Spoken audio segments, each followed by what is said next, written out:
ఒక క్రిస్టియన్ నాకు ప్రశ్న ఏం వేశారంటే, అయ్యా మీరు హిందువులందరూ కూడాను భగవంతుని పూజించరు, భగవంతుని తాలూకా సృష్టిని పూజిస్తున్నారు. హిందువులకి విగ్రహారాధన, నువ్వు సిలువు పెట్టేది విగ్రహం కాదు, అది ఇంక సిలువ ఏంటి? ఆయనకి ఊరు తీసినటువంటి ఒక చంపినటువంటి ఒక చిహ్నం, చంపిన చిహ్నాన్ని తీసుకుని వచ్చి ఇంటికి పెట్టుకోండి.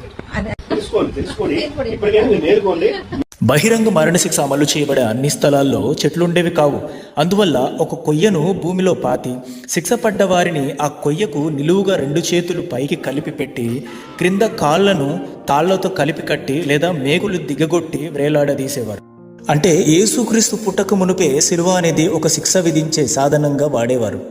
బైబిల్ రచయితలు అనేక వచనాల్లో యేసు మరణానికి ఉపయోగించిన సాధనం కోసం మరో పదాన్ని ఉపయోగించారు. అది జైలోన్ అనే గ్రీకు పదం. ఈ పదానికి అర్థం బైబిల్లో ఈ వచనాల ప్రకారం ఉన్నాయి.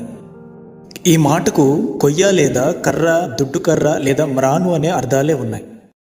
అయితే వీటన్నిటికన్నా అత్యంత నమ్మకమైన రుజువు దేవుని వాక్యంలోనే ఉంది. మ్రాను మీద వ్రేలాడిన ప్రతివాడును శాపగ్రస్తుడని రాయబడి ఉంది. పౌలు ఇక్కడ మాట్లాడిన మాట ద్వితీయోపదేశకాండంలో రాయబడిన మాటను లేవనెత్తి వివరిస్తున్నాడు. ద్వితీయోపదేశకాండము 21వ అధ్యాయము 22-23 వచనాలు, మరణశిక్షకు తగిన పాపము ఒకడు చేయగా అతన్ని చంపి మ్రాను మీద వ్రేలాడదీసిన ఎడల వ్రేలాడదీయబడిన వాడు దేవునికి శాపగ్రస్తుడు. అనగా చెక్క లేదా దుడ్డుకర్ర మరణశిక్షకు వాడినప్పుడు ఆ చెక్క ఒక వ్యక్తిని శాపగ్రస్తుని చేస్తుంది. కాబట్టి శిలువ మీదున్న క్రీస్తు ప్రతిమలను కానీ శిలువను కానీ క్రైస్తవుల ఇళ్లల్లో లేదా చర్చి యొక్క ఆవరణంలో పెట్టుకోవడం విగ్రహారాధనలో మనకు తెలియకుండానే పాలిభాగస్తులను చేస్తున్నట్టే. అయితే ఈ విగ్రహారాధన ఎప్పుడు క్రైస్తవంలో కలిసింది?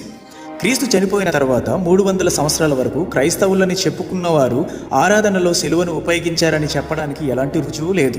అయితే 4వ శతాబ్దంలో అన్య చక్రవర్తి కాన్స్టంటైన్ మతభ్రష్ట క్రైస్తవత్వం పుచ్చుకుని దాని చిహ్నంగా శిలువను ప్రోత్సహించాడు. కాన్స్టంటైన్ ఉద్దేశాలు ఏమైనా శిలువకు యేసుక్రీస్తుకు ఎలాంటి సంబంధము లేదు.